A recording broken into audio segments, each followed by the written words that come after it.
All right, I think we're ready to get started. Hello, everyone. My name is JP LaCour, and I am chair of the Conscious Capitalism chapter of New York City.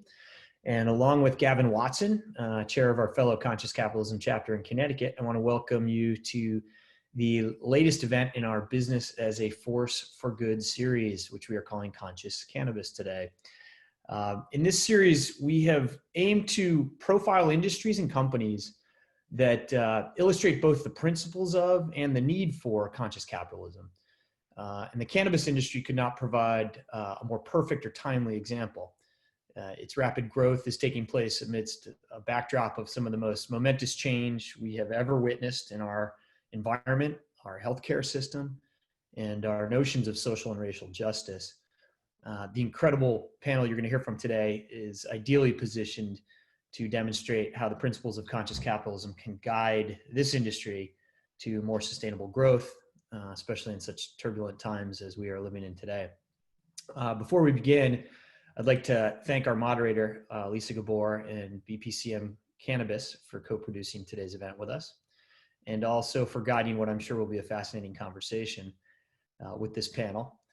And I'd also like to thank our sponsors, the Core Club and the Tilmiak Foundation, whose contributions make this kind of thoughtful programming possible. And if you'd like to learn more about conscious capitalism and our movement, we encourage you to visit consciouscapitalism.org. And with that, I'm going to turn things over to Lisa to get us started and introduce our panel. Thanks, Lisa. Thanks, JP.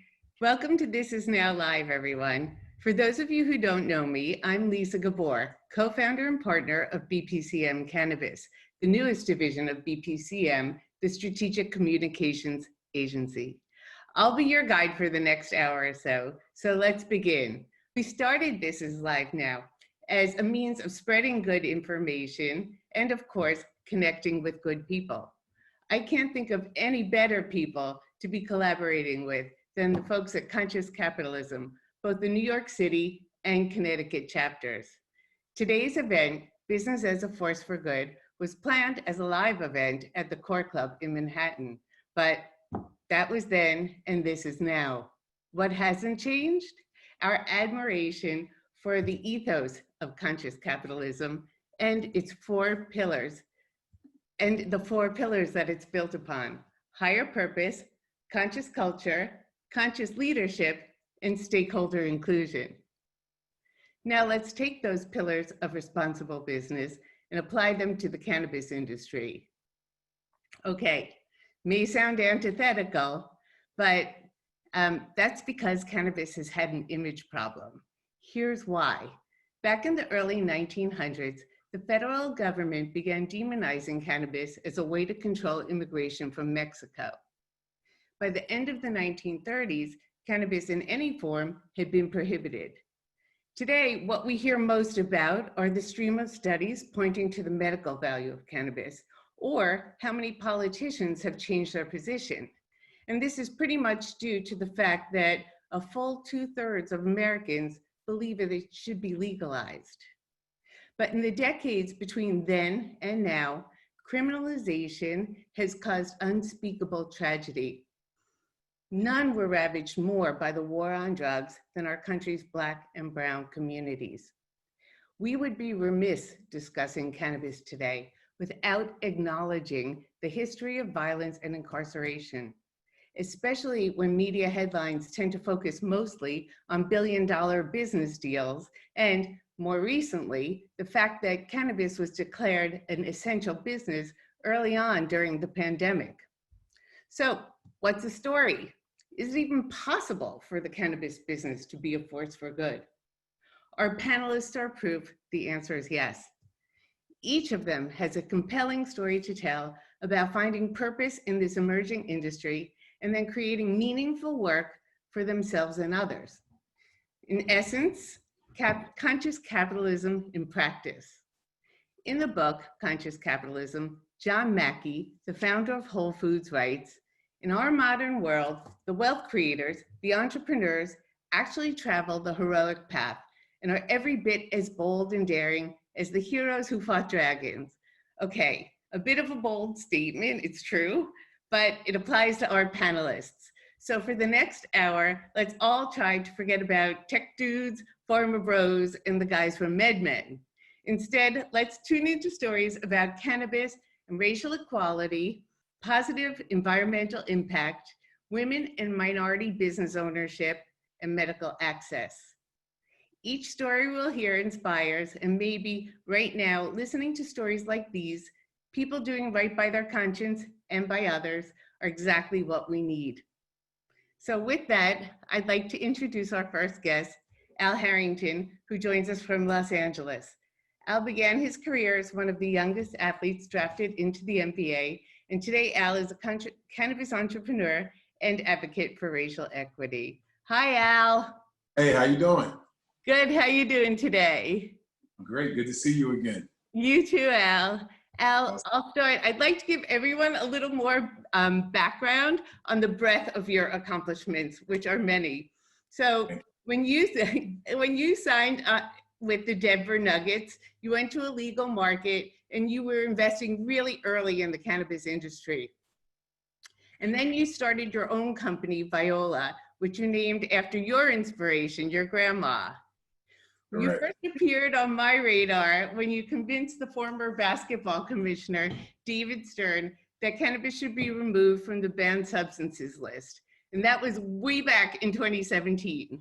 So Al, I know you know that just 2 weeks ago, the NBA confirmed that it had taken cannabis off the banned substances list, and players would no longer be tested for it when they resume play in the end of July. So I just want to say congrats, Al, that is your influence. So a moment for Al. So for today, I'm thinking maybe we start by kicking off our conversation by giving everybody a sense of what it takes to be in the cannabis business. And specifically, Al, I'm wondering if you can give everybody a sense about the kind of money you need to raise and grow an enterprise just as ambitious as Viola. Well, it really depends on, your vision overall of what you're trying to do, right? I mean, you have a lot of different options where, you could focus on just one grow and, being able to live off of, the revenue that you can create off of that. Or you could decide to build a brand like I've chose to do, and obviously, want to scale it nationally, right? So when you think about, how big my vision is, you need a lot of money, right? Fortunate enough, I've been able to raise just about, $30 million over the last, it's maybe 7 years now, from friends and families, and, obviously just being able to, get some money from some institutional investors like Gotham Green Partners, which has been a blessing for sure. But, it's very capital intensive, it's not cheap. I think about like when I first started, I started my first grow with 40 grand. Right, I don't think 40 grand to get you through the paperwork, at this point in the industry. Every day it's getting more and more expensive, and it's getting more and more competitive, right? And especially, it's one thing when you look at, license opportunities where, all you have to just do is go and apply, and, and there's, a bunch of licenses available. Those are a lot of times a lot cheaper. A lot of times, you'll just end up having to like hold real estate and, obviously pay, lobbyists sometimes, or paying the people that actually are writing their applications. Those are some of the costs that go in. But when you go after some of these limited licenses states, like I'm going after, the Marylands, the Missouris, the New Jersey, New Yorks, that's when we're talking about millions of dollars, potentially, just to be able to, put an application together that will actually, have a chance to really win.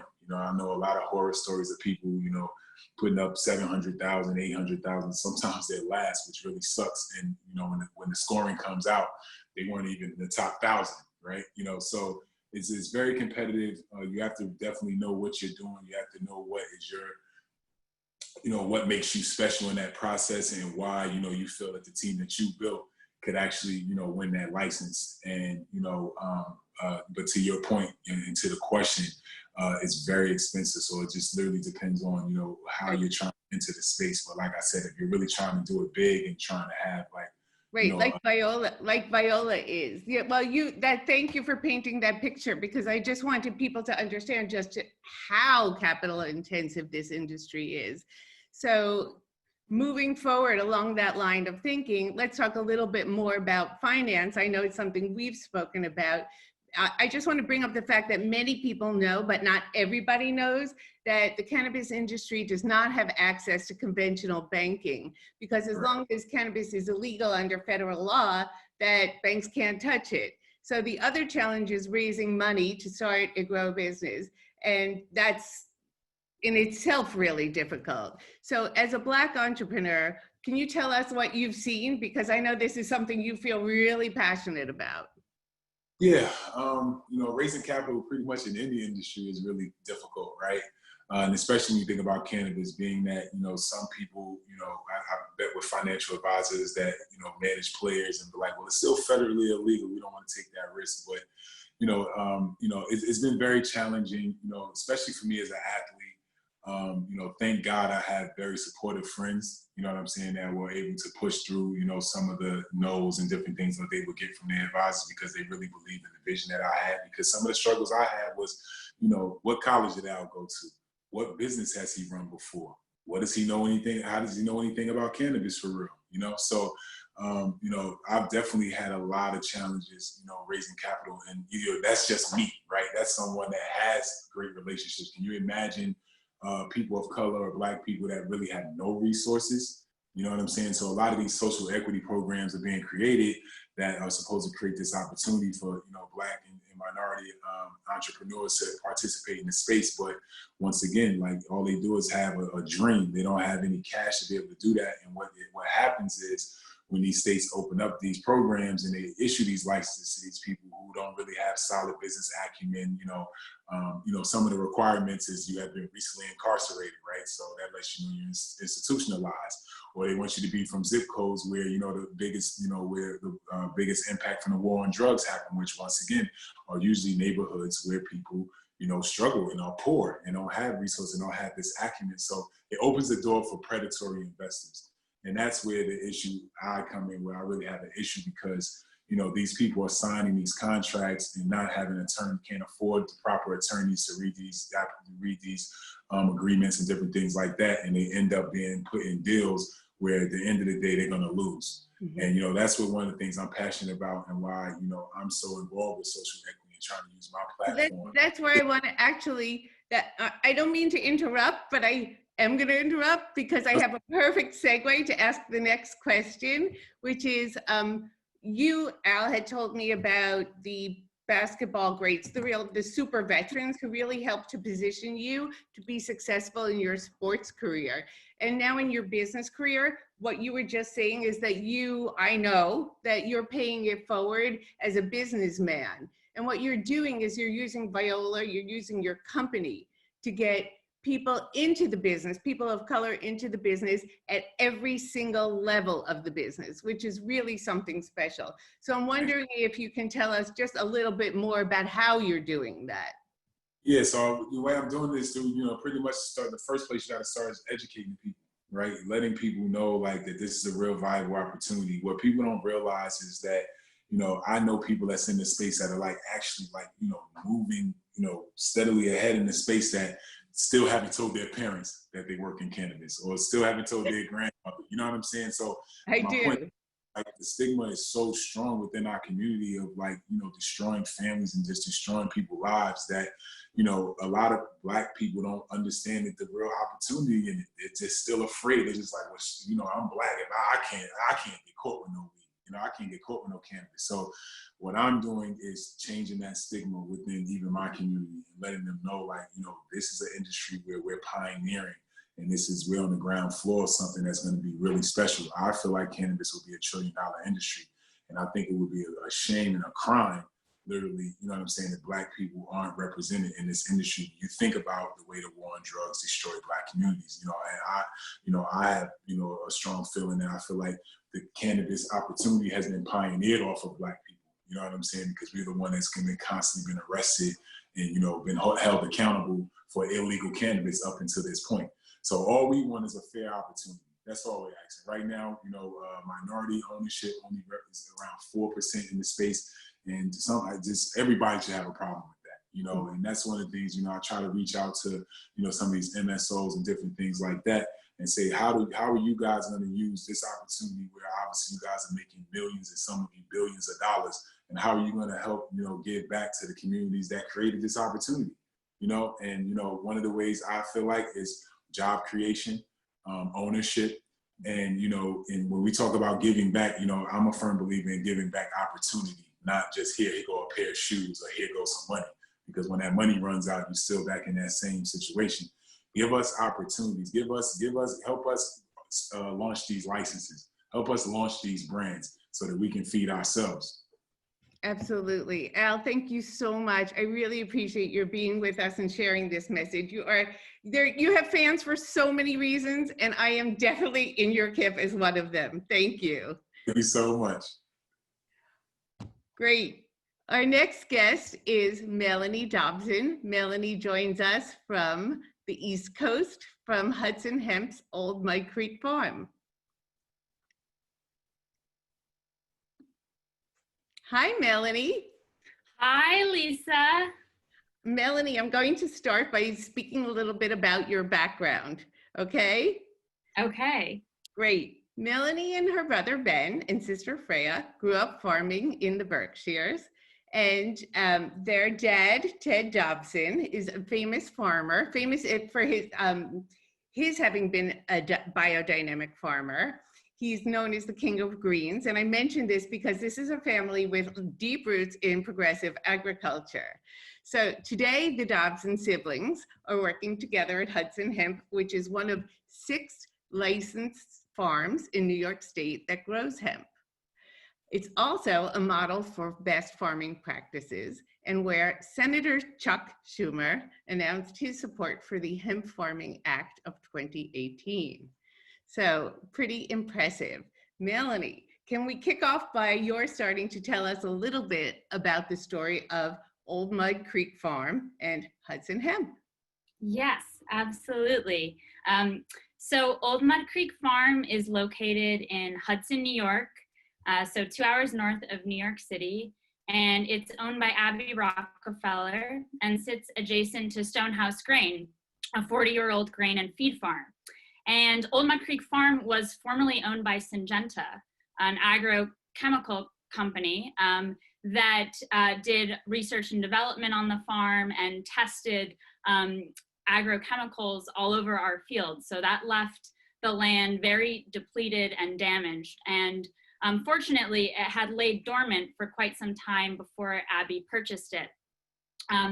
And in 2012, my brother, Ben Dobson, was hired by Abby with the purpose of transitioning Old Mud Creek Farm and the adjacent farm, Stonehouse Grain, from conventional farming, 40 plus years of conventional farming, monocropping of corn and soy, to regenerative agricultural practices and to becoming a diversified organic farm in the hopes of sequestering carbon and really bringing carbon into the farming equation.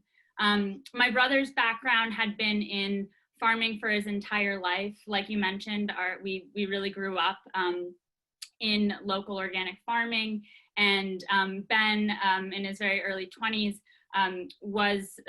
owned the largest salad farm in the Northeast, and then he continued his journey into the Dominican Republic and Haiti, where he had a coffee export business, as well as worked on a policy level, kind of protecting waterways and working with irrigation and so forth.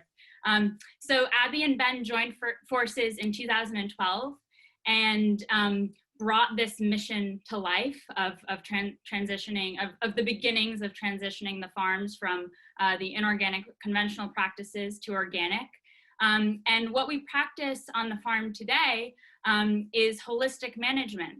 So this is the development of a long-term crop rotation in which we integrate grazing systems, animal grazing systems, and our goal is to rebuild soil and minimize our use of off-farm inputs. So we grow perennial forages, oil and seed grain crops, and our goal is to bring as much carbon into the soil as possible and keep our waterways clean.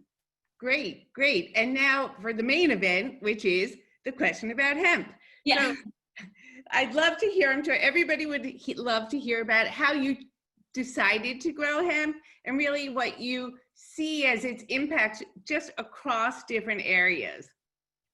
Yes. So in 2017, New York opened up its industrial hemp research pilot program, and we were one of the first farms to apply and receive our license to not only grow but process hemp.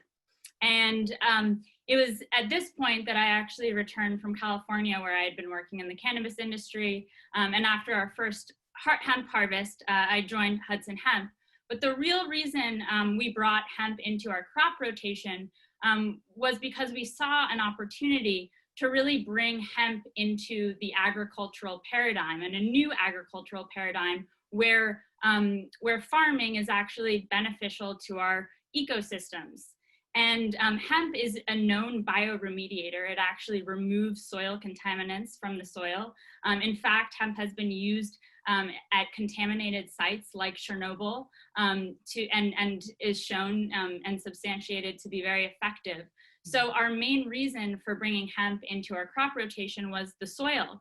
And then furthering that was that hemp has been grown for millennia as a source of food, fuel, fiber, and medicine. And we really saw this crop as a beautiful conduit from regenerative agricultural practices to the creation of regenerative industries.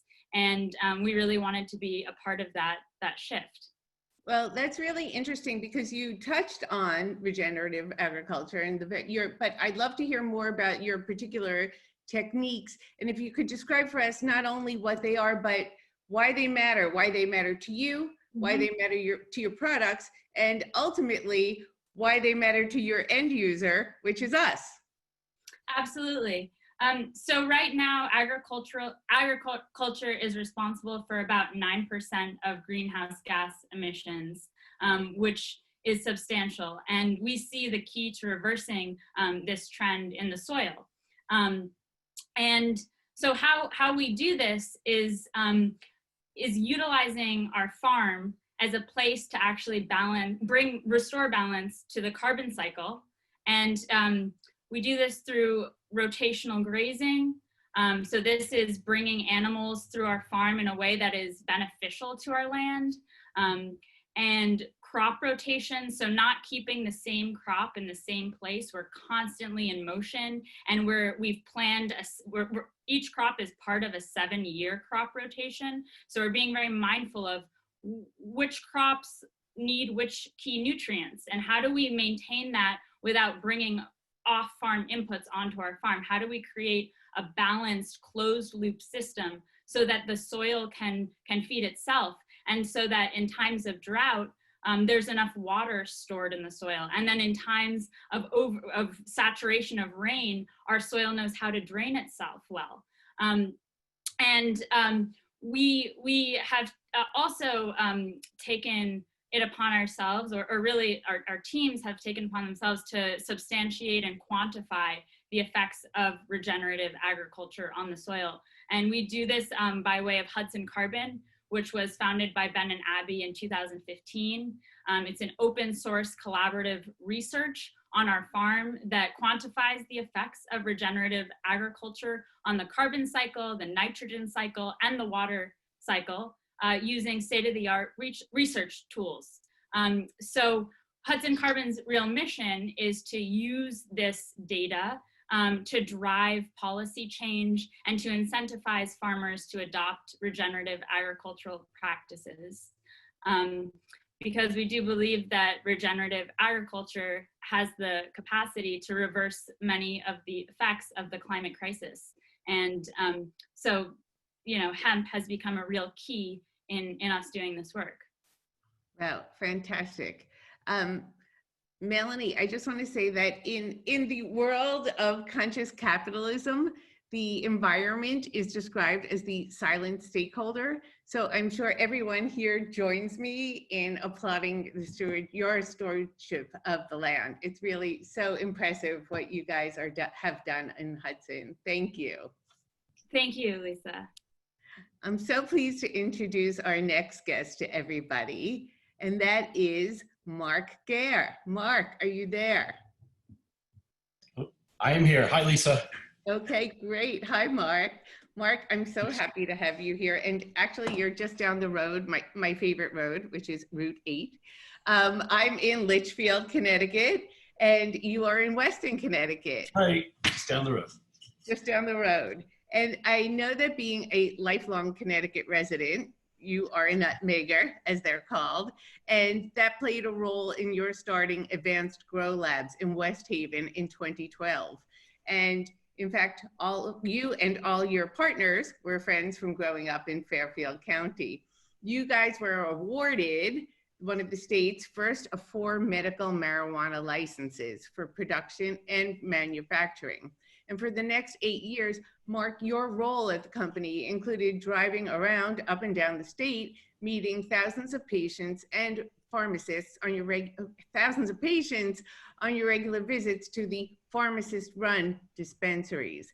So my first question for you, Marc, is can you share some of your inside insights into the cannabis business in Connecticut, and specifically how the state created its program, which is really something very unique?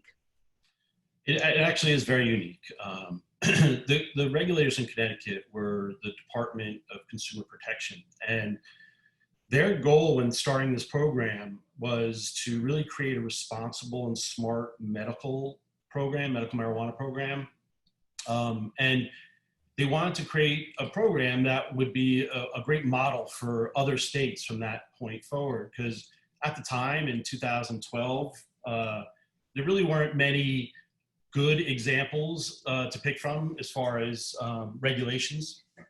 I only say that because Connecticut really wanted to create these, very stringent regulations that were smart. And the East Coast was relatively new to the industry at that time. So there weren't a lot of examples there, but the West Coast had examples. However, it was a lot wilder than they wanted to adopt as far as regulations.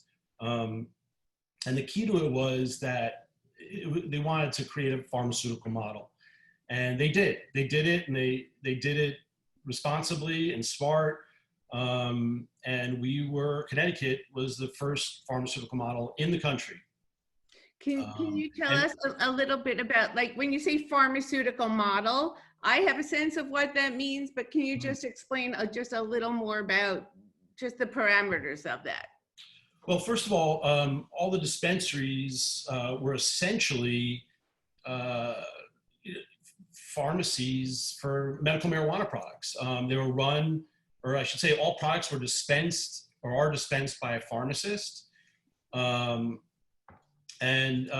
part of that pharmaceutical model is really the testing. We were under incredibly stringent testing down to parts per million. And it's really challenging in order to grow cannabis under the regulations, but they were very smart. They were very black and white.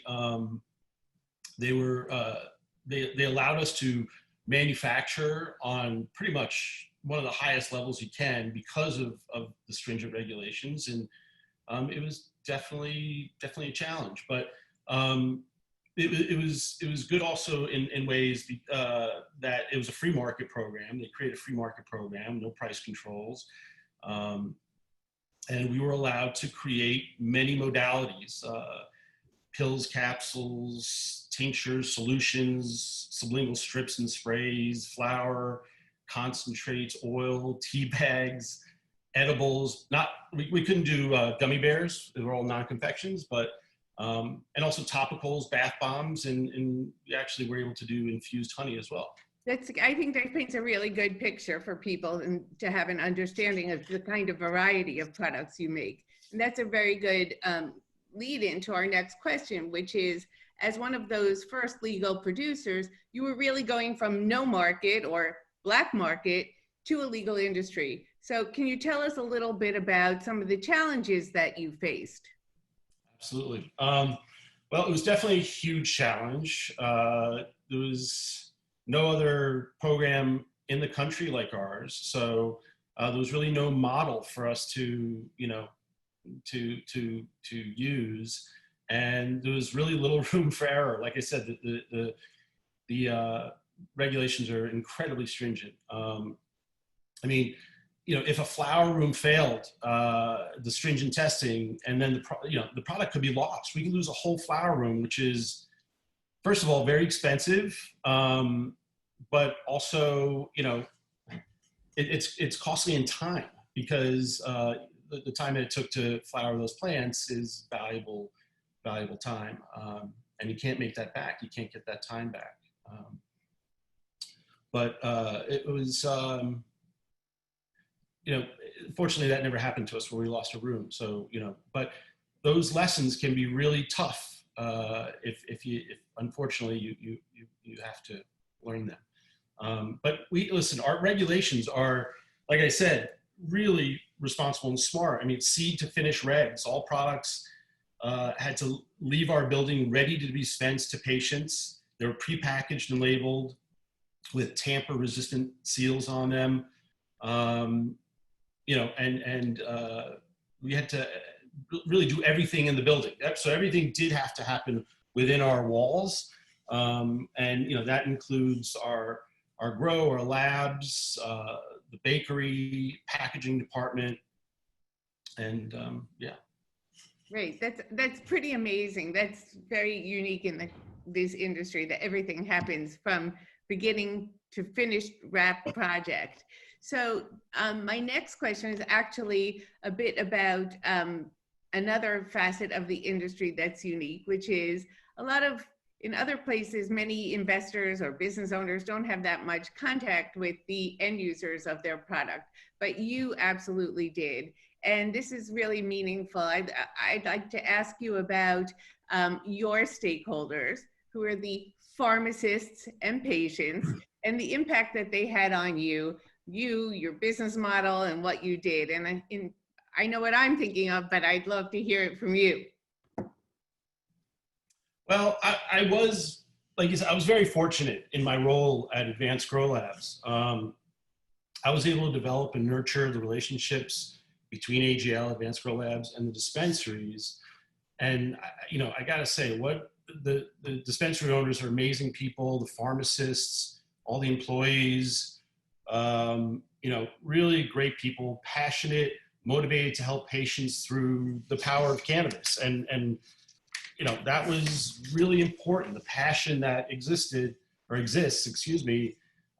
wanting to help people, because that was really my motivation and my partner's motivation to do this. Was we saw an opportunity to do something great with something we're all very passionate about, which is cannabis. And, we really put a lot of energy into getting this license. And we achieved it. But having spent so much time at the dispensaries, I was really able to meet a lot of patients in the state. And frankly, I was overwhelmed by the gratitude and appreciation from patients.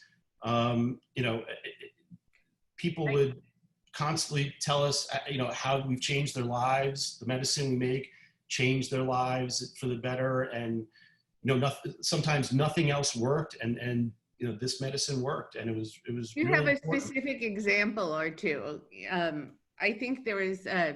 I think you have cited a specific example or two of somebody whose lives were really affected by what you did. Well, gosh, so many different things. I learned about ailments that I'd never known about before, and then to learn that cannabis could help people for so many different things.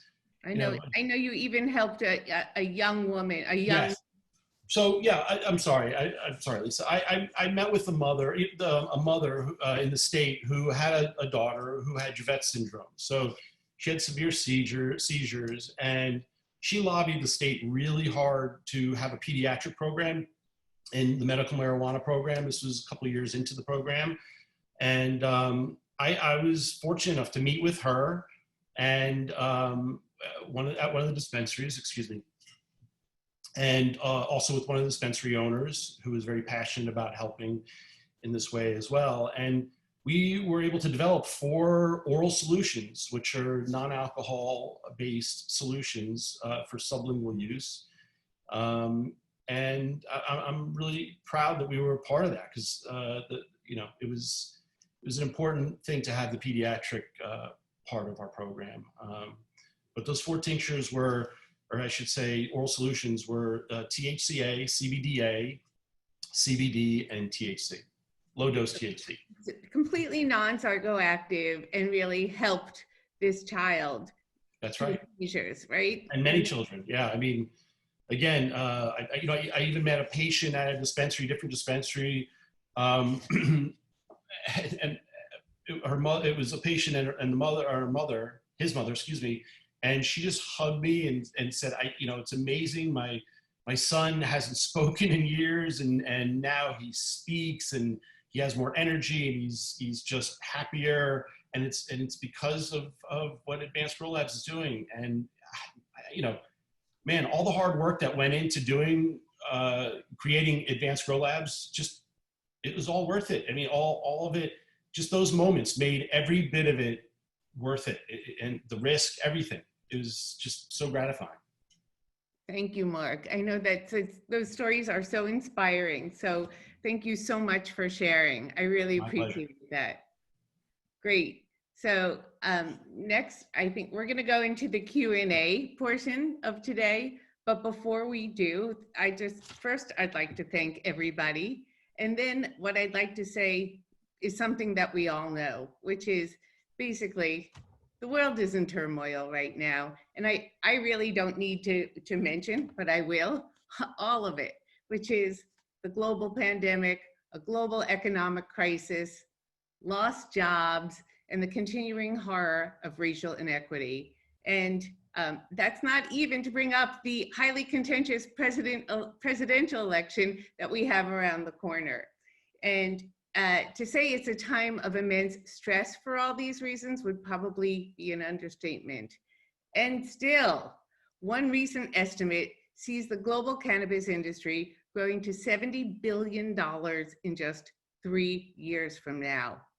That's almost double the total box office revenues for all double the box office revenues for all movie theaters worldwide in 2019.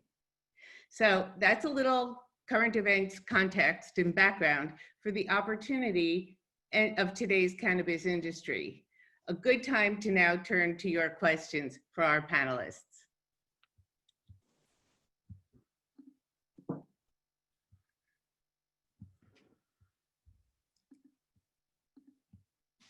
Okay.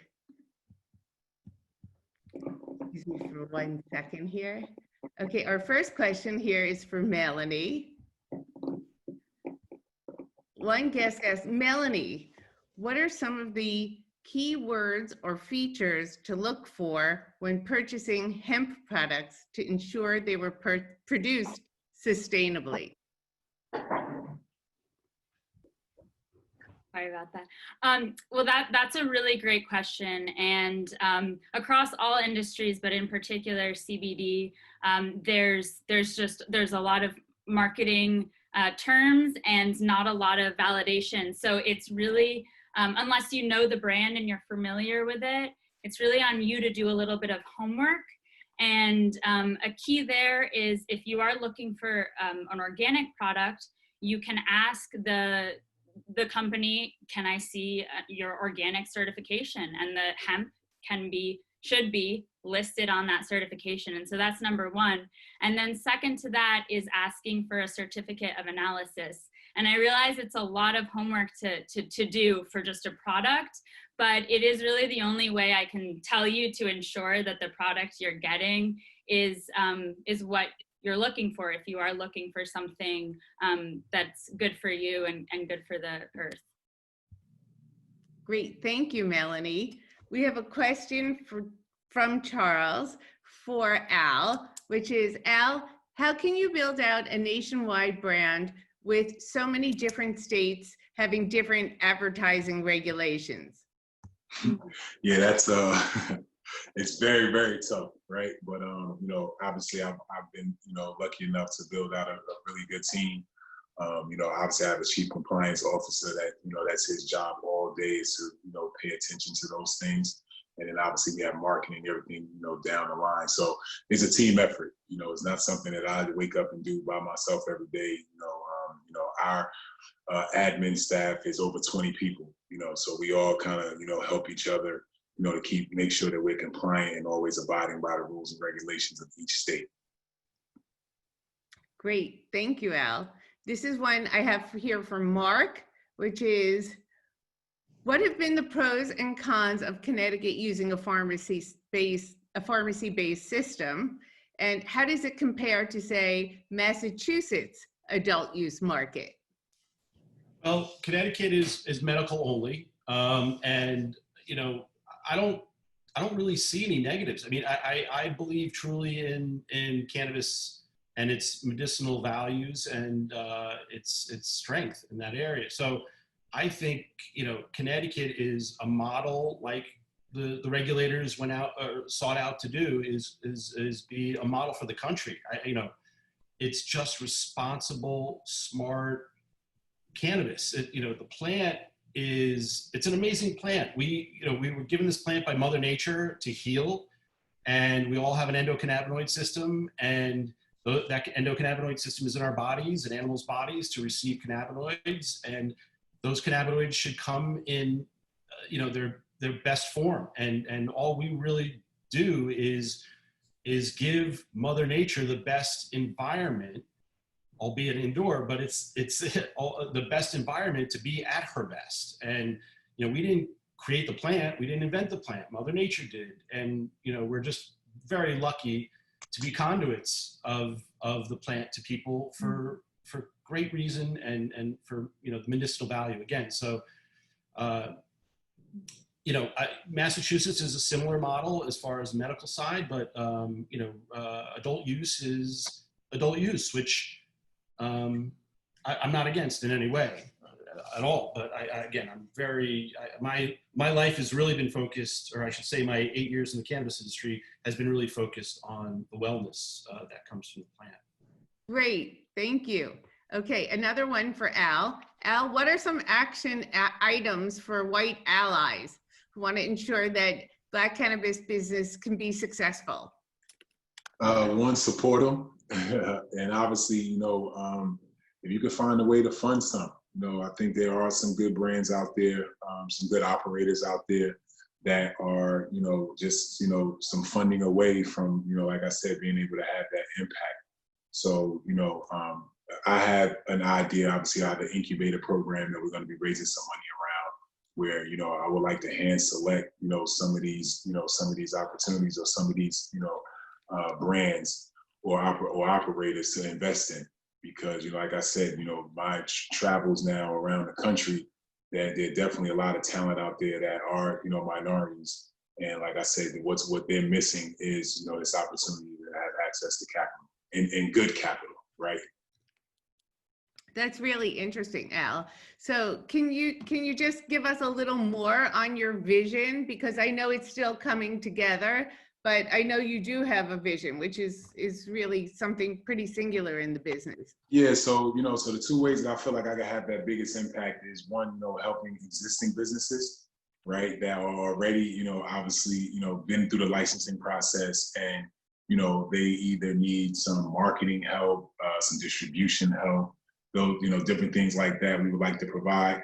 And then one of the other things that I've been able to do is I've been able to go into some of these states where when we're first entering and, getting on the ground floor and, meeting some of the, let's say, legacy brands or just some of the brands that are in the Black market that, just don't have the wherewithal or the resources to go out and apply for licenses. But they have real brands that people really support and people actually like the product.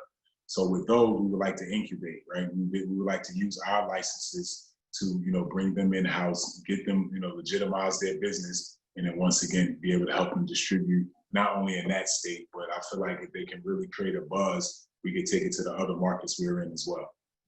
So smart, so smart and interesting. Really love that. Okay, I have to keep looking through all these positive comments about how much people love the three of you to sort through to get to the questions. I'm like, oh, your fan club here. Okay, here's a really smart one from Melany that I'm going to read from Florida. It says, for Melany, Do you see hemp beauty as separate from CBD beauty, both in actuality and in the consumer's mind? Beauty consumption is largely about shiny new toy syndrome. Is hemp the next big thing in this space? I'm wondering, I get a lot of news about hemp beauty, read a lot of news about hemp beauty, more than CBD. That's a great question. I think that separating the plant is kind of antithetical to a lot of the work that we do at Hudson Hemp. We really believe that the power of its therapeutic properties are in keeping it together. So as far as separating, beauty from CBD, I think that the plant can shed light on the fact that these things are all connected. And as Marc mentioned, we all have an endocannabinoid system. We even have receptors, on our skin. And I think that cannabis, hemp, CBD speaks to the fact that, outward beauty and inner beauty are very much connected, and that what's happening topically, affects our health. And so I see that this is a moment that, wellness and beauty, which are very much connected in contemporary media, but I think that that hemp can really and cannabis can really take that further for us. Great, thank you. Thank you. I think everybody wants a little more clarification around CBD. It's something that came out of nowhere. It seems to be everywhere. And as much as people say there's education, there's just, there's still a lot of questions that people have.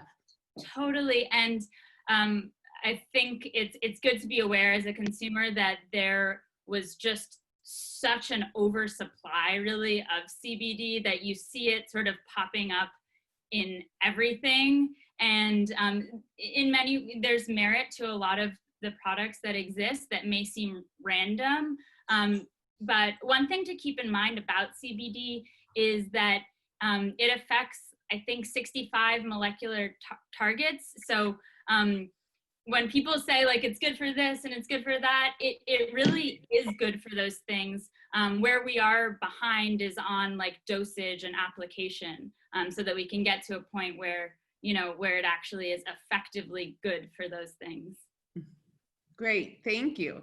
Thank you. My next question here comes for Marc, which is, Marc, do you see the future of the retail of cannabis in specialty stores as well as inside huge retail outlets like Target, Walmart, CVS, and Rite Aid? Which of those categories makes more sense for you as the entrepreneur developing these products?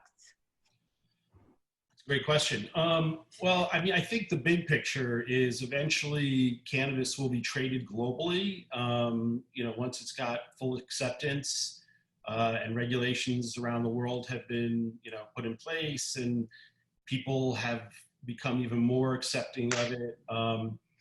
Eventually, frankly, I see it as kind of like wine, I guess, where, there'll be dispensaries that are, like, to use an example, like the Sephora of cannabis, where you have many different lines of cannabis within a store, maybe coming from different geographical areas of the world, like wine, right? I mean, people want their Italian. I don't drink. So, but like Italian Bordeaux or California Chardonnay, you may want Jamaican cannabis if you live in Italy, but you may want Jamaican cannabis. Terroir.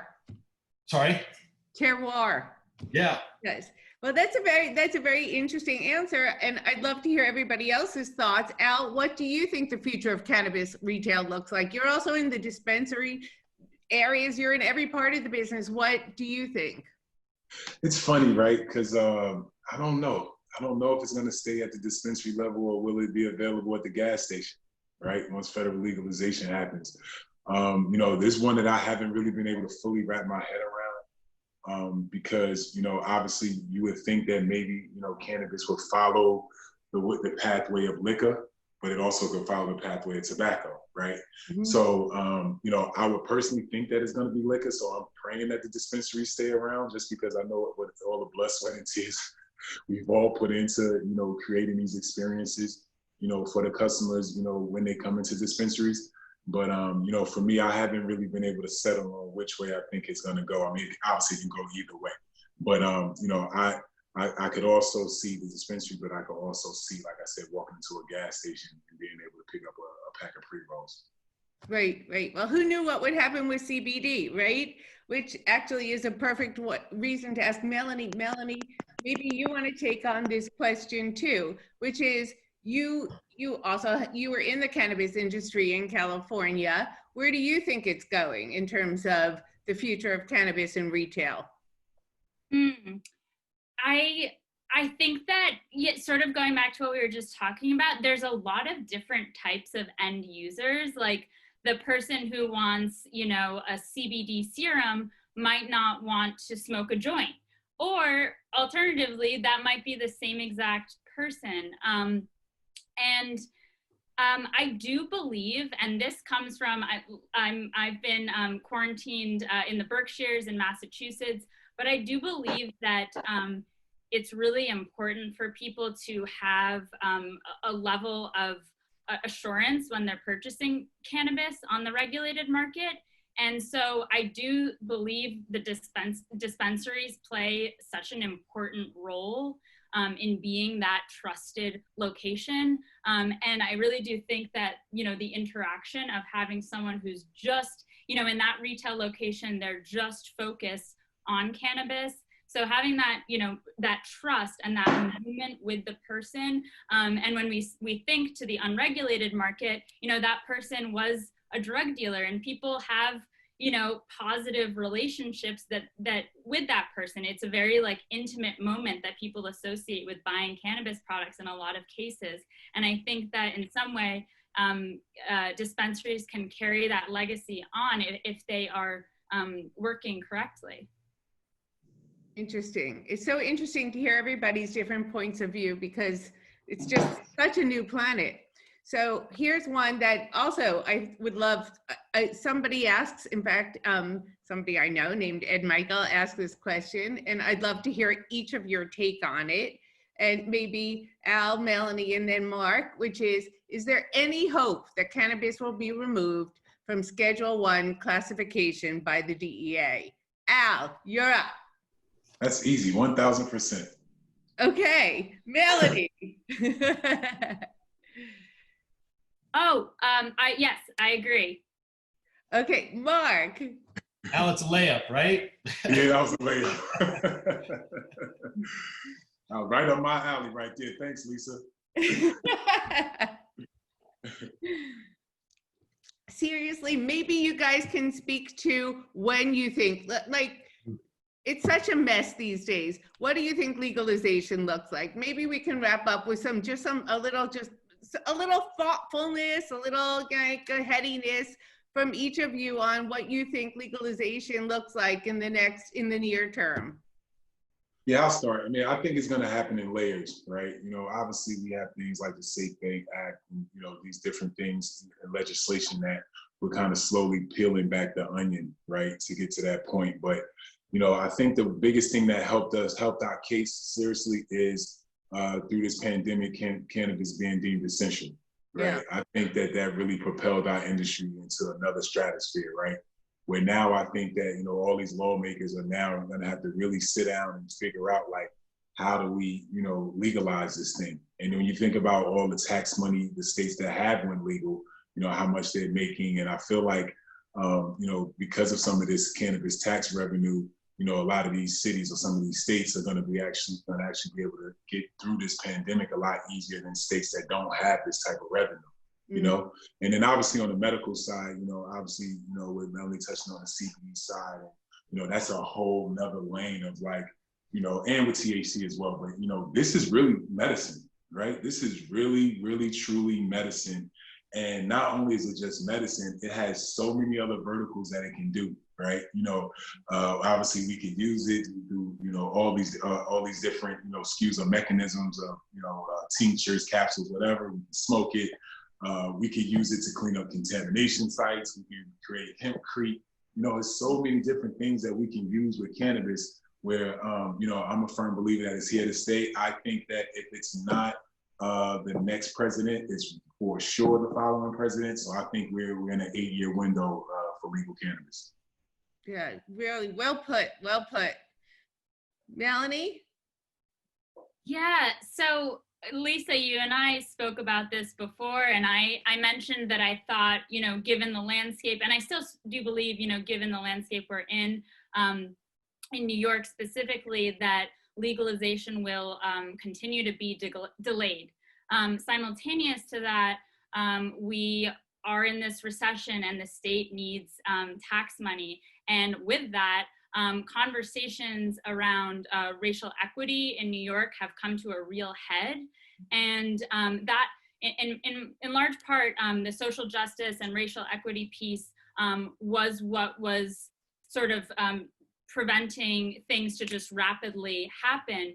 And I see that, and this is a very hopeful way to think about it, but I do believe that legalization in New York could actually solve so many problems on the economic front, given the tax revenue, as well as on the social justice and racial equity piece.